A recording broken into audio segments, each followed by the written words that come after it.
the next speaker I know better than anybody else I've introduced in the room. I've known her entire life. I actually saw her start life. And she has, I won't even go through it, but do y'all have nicknames for your kids at home? Like nicknames? Hope has all kinds of nicknames, and so I won't even go through them, but we'll holler across the house, and it's just fun to have different nicknames for your kids and different things you call them, but she'll kill me if I tell all those daddy stories. But she's become an amazing leader in our business. She graduated from college last May and was able to say, I don't need to go get a 9-to-5 job. I've built a Juice Plus business while I was in school, and that's what I'm going to do. Her famous saying is, my mom and dad, I don't think they ever worked, and I didn't want to work either, is what she says. So she's really good at social media, even though she calls me and says, Dad, can you fix my iPhone? So she still depends on Dad for technology sometimes, Come fix the Ring doorbell at my house, or come make my phone work better. But she's a super duper at social media. She's got a degree in communications, and she's rocking this business and doing great things. So y'all welcome up my daughter, Hope, to come share with you about social media. Hope, are you going to use this mic here? Thanks. Okay, hey guys. Like I said, this is my first time doing a training in front of people, so give me a little grace maybe.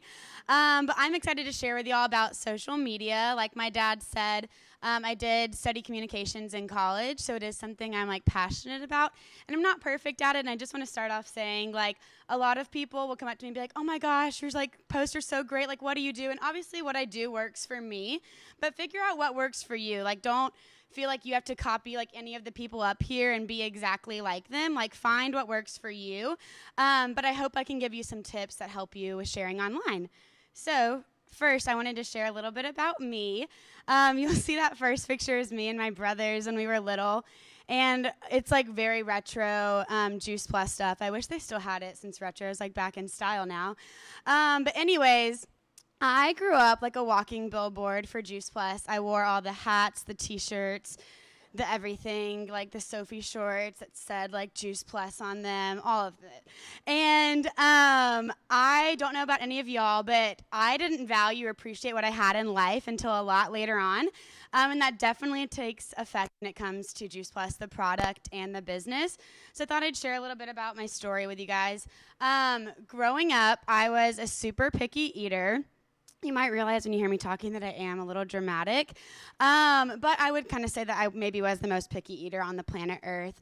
I did probably eat chicken fingers, french fries, and grilled cheese for 18 plus years of my life. And my parents obviously tried to feed me vegetables and stuff. And I would rather just sit at the kitchen table and cry until 11 than touch anything green. And if I ate broccoli, I poured the artificial cheese powder or dipped it in ranch just to lick it off of it. I used the broccoli to lick the unhealthy stuff off. That's how unhealthy I was.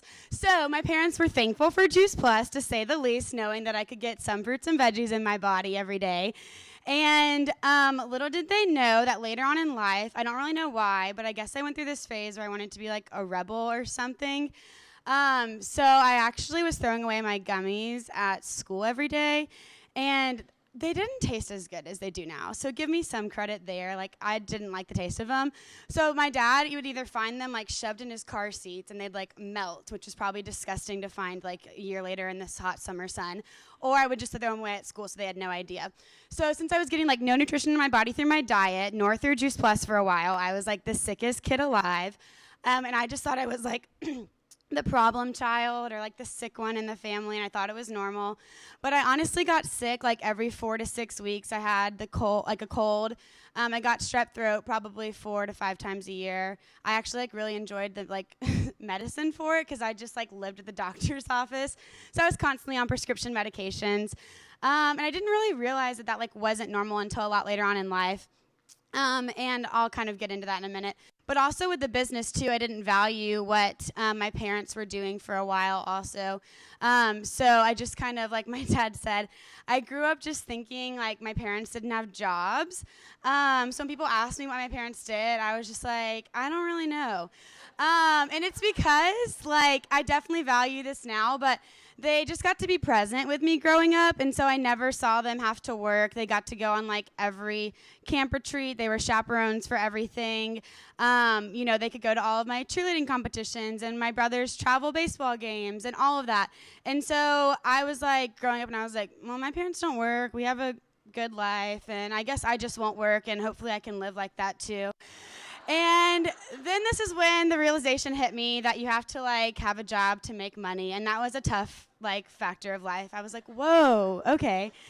So I came to college, and I was like, 18, 19, and people were asking all these questions like, oh my gosh, like what are you going to do for the rest of your life? What are you going to study? What kind of job are you going to have? And that's where I was like, I don't really want a job. And people would like laugh at me. And so I'll get into that in a minute, but pretty much when I came to college is when I started to take value for everything that I had just like taken for granted my whole life.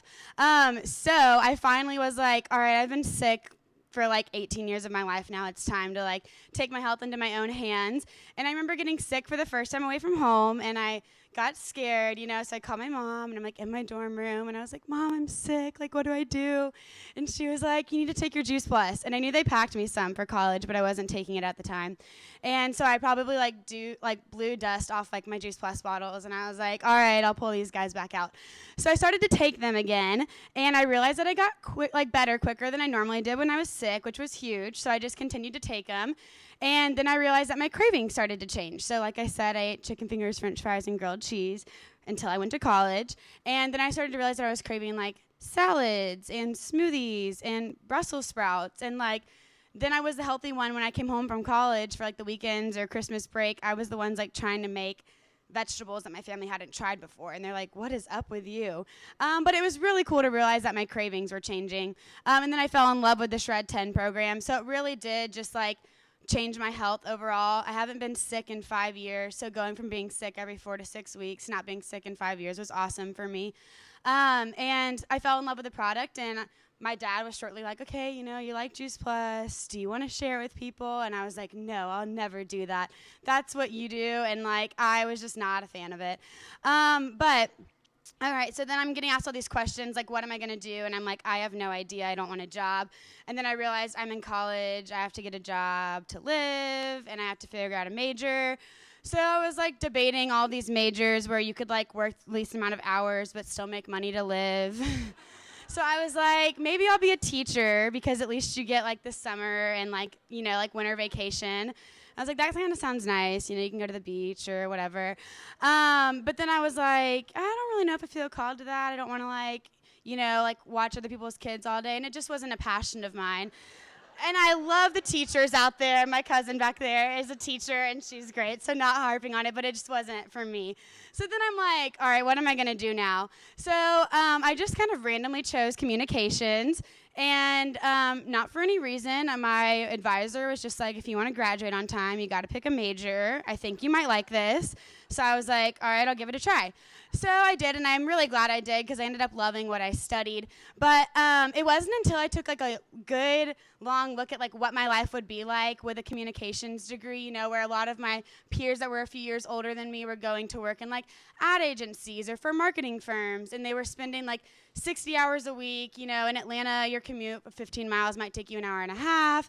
And so I was just like, I don't think I want to do that at all. And I really got a taste of it when I had an internship that I had to do to graduate. And it was like the summer going into my senior year.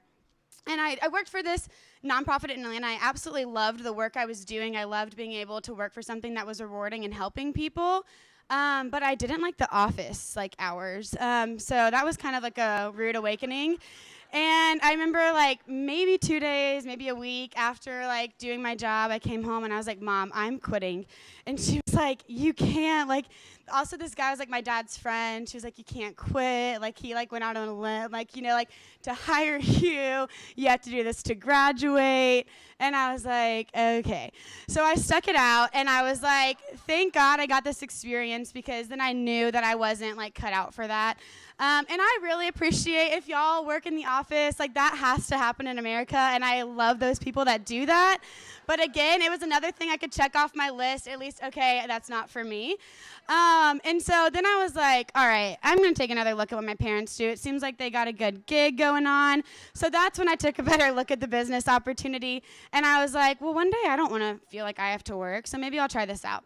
And I'm really thankful I did. So I started my business while I was in college, probably like after my second year. So I kind of did it for 2 years. And it was really cool to work super part-time and make like a great income in college. I remember the first time I got a check with a comma in it when I got to sales coordinator, I guess.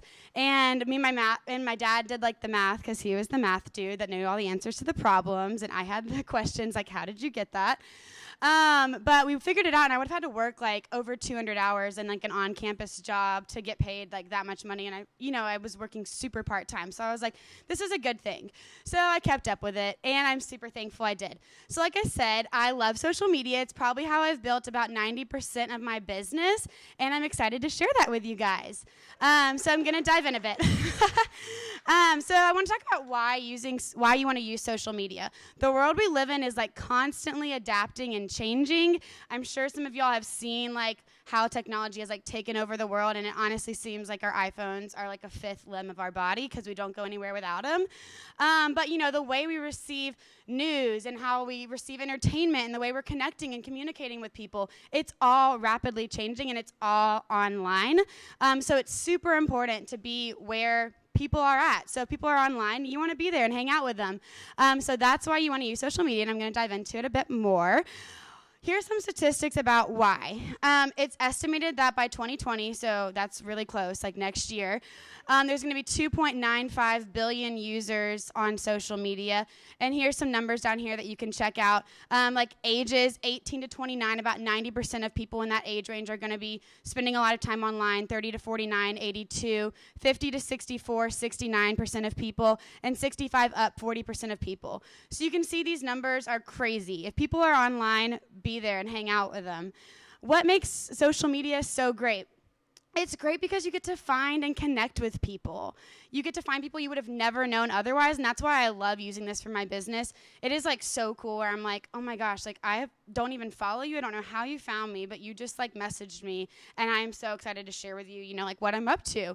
And it's such a fun thing to do. So you get to find new people. You get to expand your reach. You get to reach beyond just your inner circle of people you hang out with. You get to make a bigger impact. You get to strengthen relationships and stay connected with people, which is really cool. And you also get to build trust and rapport. I want to go over some of the basics. There are like several social media platforms out there. I want to focus on two because those are the two ones that people spend the most time on and also have the most users, which are Facebook and Instagram. If you don't have Facebook or Instagram, I would highly suggest you getting one or maybe both. But I want to go over a few profile basics with you. So basically you have a profile picture on there. Make sure this is like, you know, like a cute picture of you, your family, whatever. Don't put a picture of Juice Plus bottles in your profile picture or your cover photo. Make it something attractive that like attracts people to your vibe that you're putting out there. And then you also are given like the option to put an about section or bio. Again, like I probably wouldn't suggest being like, I sell Juice Plus, buy it from me here in your bio. But maybe saying something like, I love getting to inspire people to live healthy, or like whatever it is. But make it sound attractive to people because that's just what they see right off the bat. And that's going to make them want to be like, okay, do I want to check this girl out or this dude? What are they up to? So you want to have something that really draws people in. There's several basic types of posts. There's a lot. You don't have to do all of them. You can maybe pick a few that work best for you. So there's written posts. This is something you could do like on Facebook, you know, like a quote or a caption or whatever. On Instagram, you have to post a picture to have a post.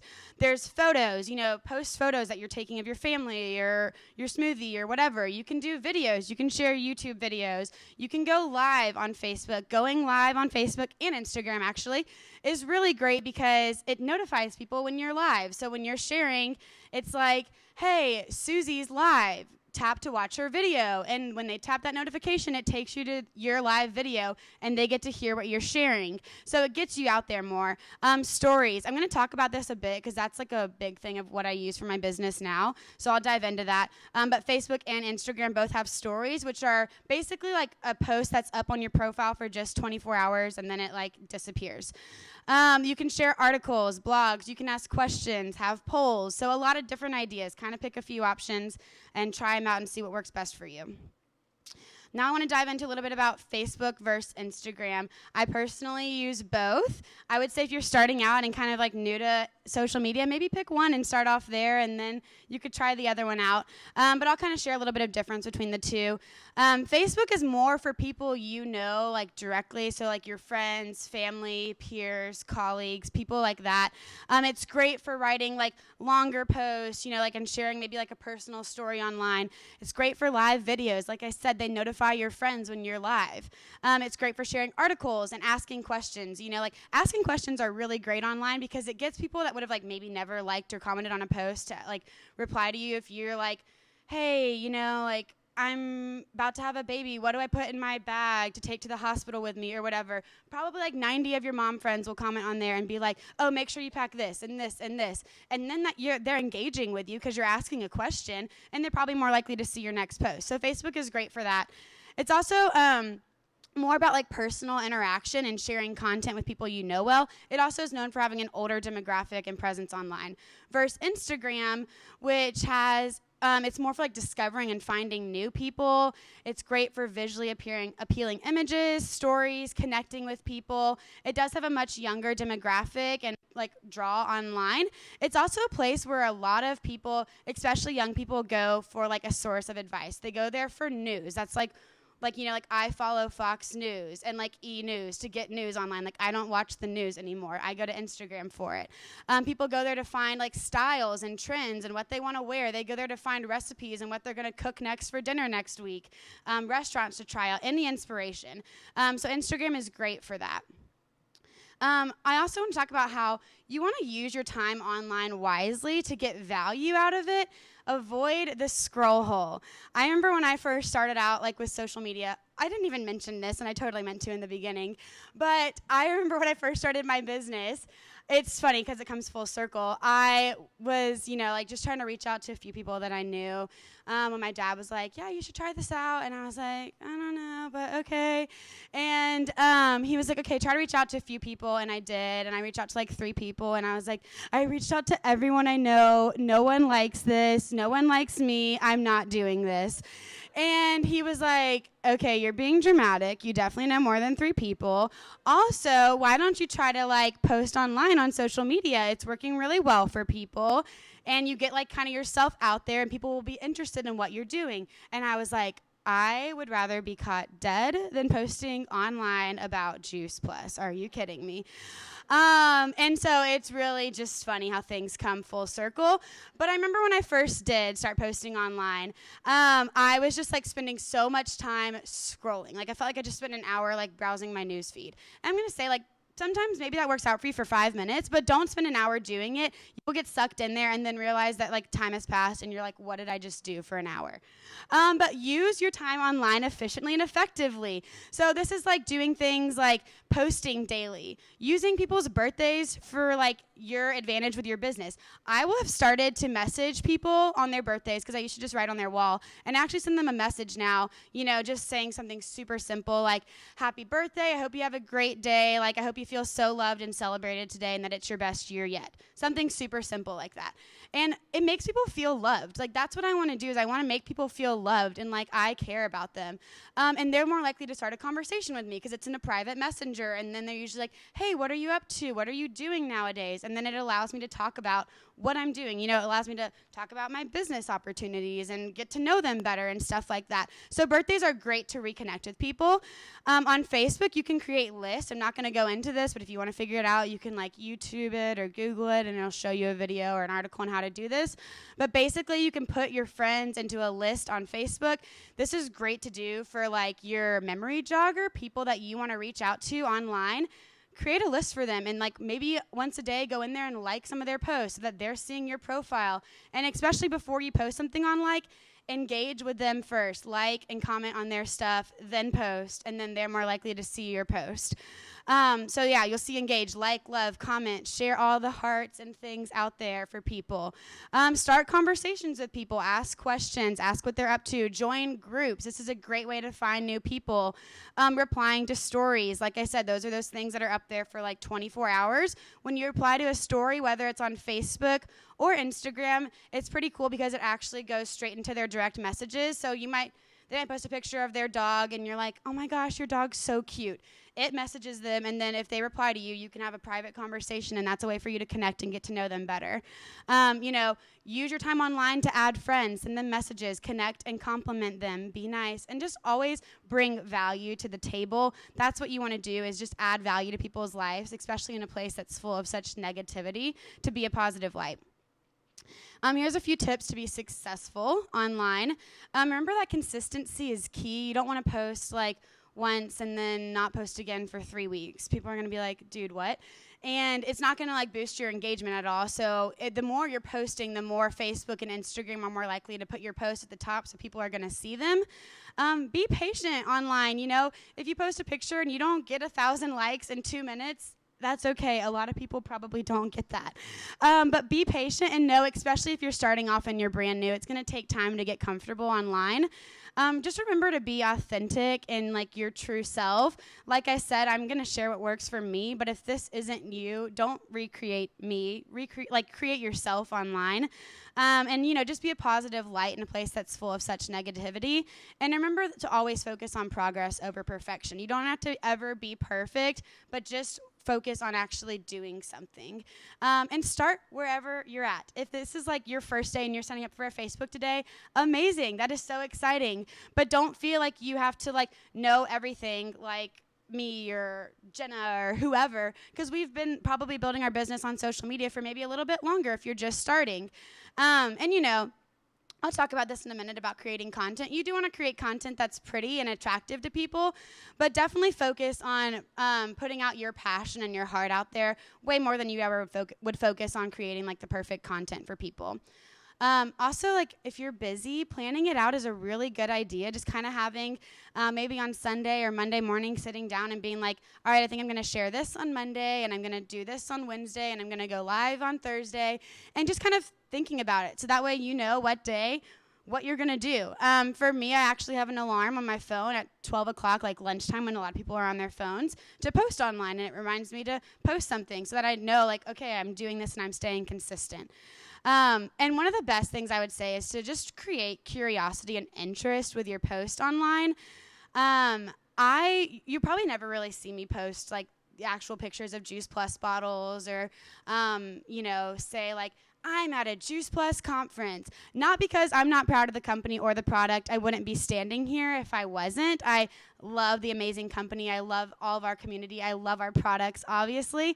But I think as soon as you do that, it kind of takes the curiosity and interest out of what you're doing. Because all someone has to do is just Google Juice Plus capsules, because they see you taking a picture with it, and then they can go to juiceplus.com, buy the capsules there, never communicate with you, and then the company just sends that order out to a random person through the leads program and system they have. So you never actually get to interact with that person.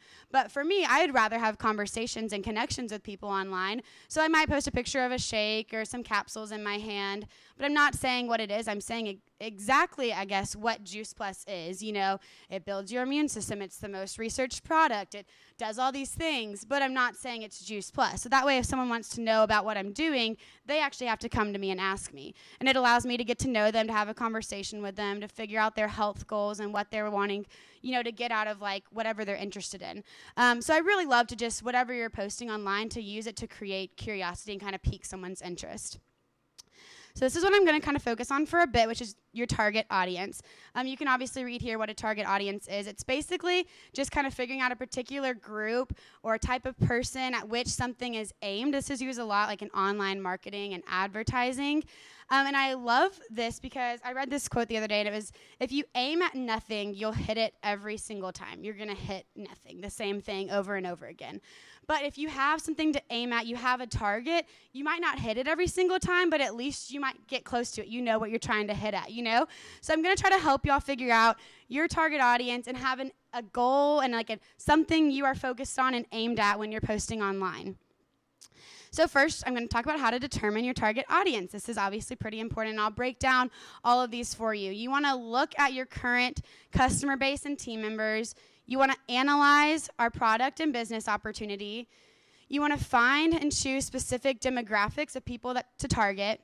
And then you want to think about the lifestyle and consider the psychographics, which is the personal characteristics of this type of person. So we're going to take a better look at the look. To look at your current customer base, and team members. So you want to look at who are these people. Like, this might take some time, maybe an hour, I don't know, but sit down maybe this weekend when you get home on Monday and like look at all your customers, look at all your team members, and figure out who are these people. Think about them. Why do they buy from me? Why did they join my business? Why are they interested in what I'm doing? Look for common characteristics and similarities between these people. And figure out which ones bring in the most business. Like, which customers of yours are the greatest, the ones that tell people about it, the ones that buy every single product. Which one of your team members are like so excited and ready to go on board, and they're the fire, passionate, driven person that you're like, I want more of these people. Figure that out and like kind of figure out what are these characteristics between the two. Then you want to analyze, and you want to write out benefits of each product and benefits of the business. And then once you have those benefits, write benefits of that benefit and benefits of those benefits. And you're just going to kind of create this like crazy spider web of benefits. That way you have a better idea of like what are people actually like going to get out of what I'm sharing with them. What might pique their interest in what I'm doing or what I'm offering to people. Make a list of people. It might be people actually in your life or just a type of person that could actually benefit from these benefits. And like the benefit will fulfill them and like it will fit something in their life that they're looking for. Then you're going to want to find specific demographics to target. So a demographic it will help you to determine when and where advertising should be placed so that you'll achieve maximum results. This is kind of going to be where you're figuring out your target here. Some demographics to consider might be age, gender, location, occupation, what type of job they have, their income level, education level. You obviously don't have to go in depth into all of these, but these are just a few ones that are used commonly in online marketing. And so I have like a few pictures here, like your gender that you might be looking for, like the people that are most attracted to you so far that you've looked and analyzed over.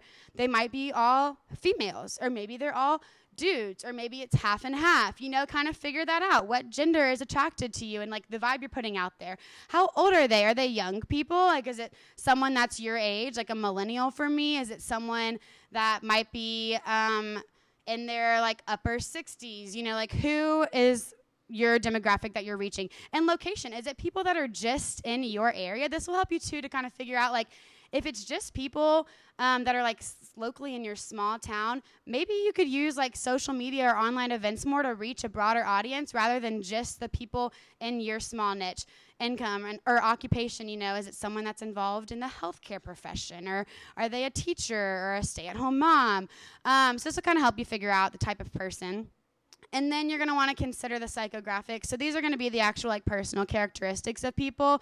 So you can read all these: personality, attitude, values, interests.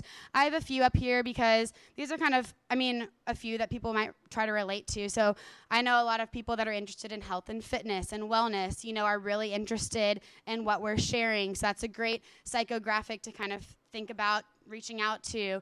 Someone that likes to travel and see the world because they can take this business with them anywhere and build an international business. Or maybe it's a stay-at-home mom because they want to like stay home with their kids, or mom that wants to bring more to the table like financially to provide more for her family. Kind of figure that out and just think about it. Like I said, this might take you some time, but I think it'll be really beneficial for you to think about the type of person that you're wanting to relate to and create your content for, so that way you know who you're aiming at. So for me, I would say, I obviously try to reach other people. Like, I'm not a mom, but sometimes like I share posts that might be relate to moms. But the main type of target audience that I try to reach out to, for me personally, this is going to be different for you, is, someone that's a millennial like me, young, like has a passion, is driven, has like an entrepreneurial spirit and mindset. I like someone that likes to travel, because that's what I share a lot online, is how I get to just like go anywhere on a whim, and that's attractive to people. So I kind of have figured out, my niche of people that I know will benefit from my sharing, so that way I can use my time more efficiently online. Wait, Kevin, is this? Wait, I don't know what I did. Okay, well, the next slide is going to be about a few posts that I've shared in the past, just so you can kind of get an idea about some of like the content that I might create or share and post online. Also, can I like get it back up on the screen, or my next slide will show too? But you can see here, like with these posts, it doesn't have anything to do with Juice Plus. Are you going to click through, or do you want me to? Okay, there we go. You can see it doesn't have anything to do with Juice Plus bottles or pictures of, like, the company logo or anything like that. But this top one of me at the beach, I'll just kind of share a little bit about, these pictures. That was me sharing about how I was so thankful last summer when I looked back a year from then, how I was having an internship that I just shared with you, and I only got 2 vacation days for the whole summer, which was crazy to me. And I was so thankful now after college that I get to do this online business full time, and I can go anywhere and travel and on a whim, and I just love that, and I'm so thankful for the opportunity to be able to do that. Down below that picture of a computer and a map behind it, I talked about how we had just got a new team member in a new part of Canada, and I was really thankful that I'm 24 years old and own an international business, and that was super cool to me. The one of the picture of the complete balls. Obviously, I was probably like talking about how I love that with our complete we can make so many different recipes, and these are so yummy, great, or whatever. And then the one down below is just a picture of balloons, and I was talking about celebrating a team member that had a new promotion. So you can see all these pictures. They're visually attractive and appealing to people. If this isn't your vibe or aesthetic, you don't have to take my post and use exactly what I share, but I was just kind of talking about how I didn't specifically post pictures of like Juice Plus bottles. I posted something that has to do with the opportunities that the business and product has given me, and I allowed myself to share that to create interest and curiosity with other people. Like, what is she doing? How is she traveling? What are those yummy desserts she's eating? How is she 24 and owns an international business? Things that people are like, what? So that's kind of what I want to get across when I'm sharing. And obviously all these too relate to my target audience that I'm trying to reach out to. I think, is this dead? Or,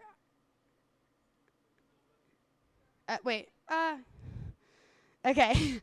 Content. Okay, so this is like what you're going to be sharing online when creating content. You want to create stuff that's visually appealing to people. So that first picture there you'll see is just like a picture of like a cafe and a coffee and a computer.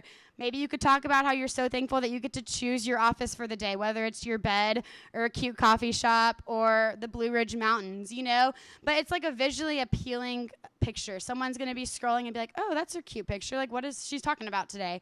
But also you want to make sure that your content aligns with your brand, aka you. So, I always want to post fun pictures. I don't want to just be perfect all the time. That's a picture of me being goofy at the beach, and I talked about how I'm holding a shake there, and I get to take my shakes with me on the go, wherever I go, and it's a quick, healthy meal. I want to share a few tools for y'all to use that are super simple, and these are great for like creating content and also just helping you use your time wisely and value your time online. Obviously, there's a ton of apps out there. I mean, like if you just want to go in the App Store and type in like photo edit or like Instagram or whatever, you'll probably find like hundreds of apps that relate to that, and you can find the one that works best for you. I chose these specifically because they're free, which is great, and they're really easy to use. So Canva and WordSwag are both really awesome. They're free apps you can download on your smartphone, and these are great to use to create content. You can create flyers for events you have coming up. You can create social media posts. You can create Instagram stories on here. Really simple. All you do is add a picture, put some words on it, save it, post it. And I'm going to throw out there, I didn't even put this on here, I use Pinterest all the time to find images because it gets exhausting if you're trying to take like really cute pictures all the time. And Pinterest is great because they're already created for you and they're just free to save. So like sometimes I'll just type in like healthy smoothie photography in Pinterest, and I'll find a picture of a smoothie bowl, save it. upload it to Canva and use it as the background for an image, and that way it saves your time and you don't have to go and take a picture yourself. Lightroom is a great app to use to like edit photos in. It's a free app on your phone.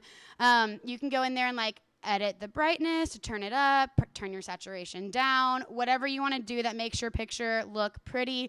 I also think creating like a filter or using the same kind of filter over and over again is helpful because it kind of makes all your pictures look similar.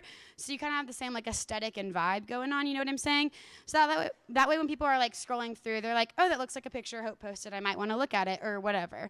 Hootsuite is a great app. I'm not going to go into much detail on this, but this is a like post management app. So basically you can go in Hootsuite, create a free account, and you can schedule out your whole post for the entire week or month in there.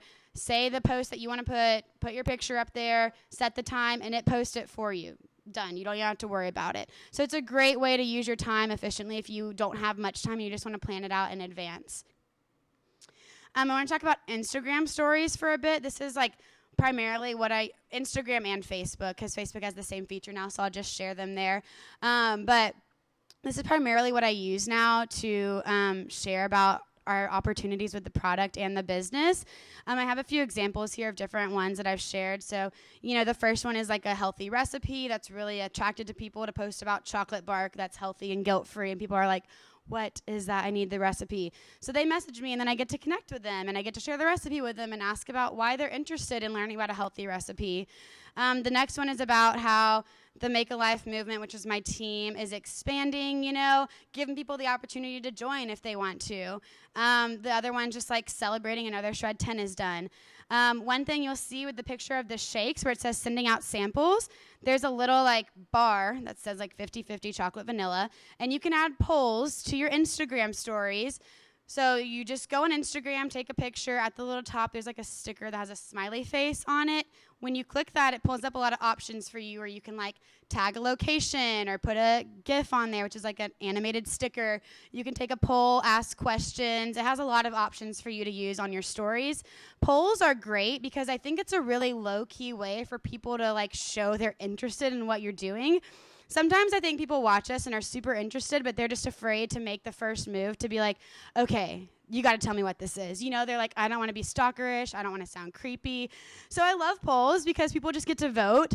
And it's like low-key like, hey, I think I might want to try a shake, And then I get to go and see who voted on this poll, and I get to message them and be like, hey, I just saw your vote on my Instagram story poll. I would love to send you one of my favorite shakes, the chocolate one, and I'll send you a great recipe that you can try out and make with it. What's your address? And I'll get it in the mail to you tomorrow. So that's a great way to kind of like use polls to figure out if people are interested in what you're doing. The other one is just, I didn't even take those pictures. This is an example of me using Pinterest. I typed in probably like beach photos on Pinterest, and I saved the images and posted it to get an attractive vibe about the beach because we were headed to Tampa for our conference, and I was really excited about that. So here's a few ideas of what you can use to share on stories. I'm not going to go in depth on all of these, but like the first one is just talking about what a typical day looks like for you. Maybe you could share the fact that you wake up and you get to make some coffee and sit at home and work for a few minutes, and then you take your kids to school and drop them off, and you go do a bar class and whatever, and then you pick them up, and while they're taking a nap, you get to work for a few more minutes. And you're allowing people to see your life and if they can envision themselves in what you're doing, which is a really great way to just be like, hey, this is, what I'm up to, and if this relates to you, cool. That one, like the picture you'll see there with the phone, that's a Instagram story I shared last week of the smoothie bowl I made, which are like really fun to people because that cost me like $3 to make, and people pay $12 for those, which is crazy. So sharing healthy recipes is obviously attractive. Using hashtags and tagging brands and locations, I want to talk about that for a minute, and I'm going to skip over all the rest of it. But if you use like hashtags, tag brands, tag locations, whenever you do that, it like puts your story in a different category. So let's say you hashtag smoothie bowl. All right, when you hashtag that on your story, and you can even make it like super small so that way no one would even click on it, but it's still linked to your photo. And someone on Instagram just randomly searches hashtag smoothie bowls, they will see your post because you shared a hashtag smoothie bowl, and they'll be like, oh my gosh, how did that girl just make that smoothie bowl? It looks so good. They might follow you, check out your profile, see what you're up to. The same thing with brands and locations. Tag them if you can. You know, if you're wearing an outfit that's all like Lululemon, tag Lululemon. The people that follow them might go check you out. You know, they're probably interested in health and fitness too. Tagging your location, you can find people that are geographically close to you because of that. I'm going to not spend much time on this, but this is just an example of like a story I created for a Shred 10. This is like one of the top ways I get customers is promoting the Shred 10, and I primarily do it now just through Instagram and Facebook stories. But you can see all of these. I kept the layout the same, so I didn't have to recreate every single image. All I did was just change the picture inside, and I changed the caption at the bottom. I made it super simple. Also, if you want these, you can go to my Instagram, go to my Shred 10 highlights, and screenshot all of them, and they're there for you to have. So you can just kind of see they're really attractive pictures. And then at the end there, I took a poll. That's like the best way for me to talk about the Shred. But what really matters with social media is the connection and relationships you make online and hopping in people's inbox and sharing with them and just making friends, finding new people, being yourself, adding value and positivity to a place that can be so negative and full of such like hate and make you feel so small or like you're not enough. Make people feel like they are loved and amazing. Just inspire people, whether it's to go drink more water or to move or to smile today or be nice to somebody. It can really have a ripple effect. And I think the key is to always take the conversation offline as soon as possible. Like I said, I built my business primarily online through social media, but I didn't let it just sit in social media. I started the conversations there, and then I tried to meet up with them, or I picked up the phone as soon as possible, and I wanted to connect with them. These are just a few screenshots of like DMs where people, I didn't even share with them. I was just, like I said, sharing myself and my inspiration and like positive light that I can put out there for people, and it's attractive, and they're like, okay, you got me. You know, what is this Make Life movement thing? What is this team? Can you tell me more about it? Or this girl had been following me for a while, and she was like, never liked a single one of my pictures, but she was like, hey, you know, like I'm kind of interested in getting back into like health and fitness. I know that this is something you're interested in. Can you tell me more about it? And I got to share about our Shred 10 program with her, and I think she's joining us next month. And so it's just like super fun to connect with people. But that's really what matters about social media, is the connections and relationships you make. And honestly, just do it to serve people, do it to leave people better than they were before you saw your post, and create an awesome community online. Here's 2 pictures I love just because of this business that I got to meet people I would have never known otherwise.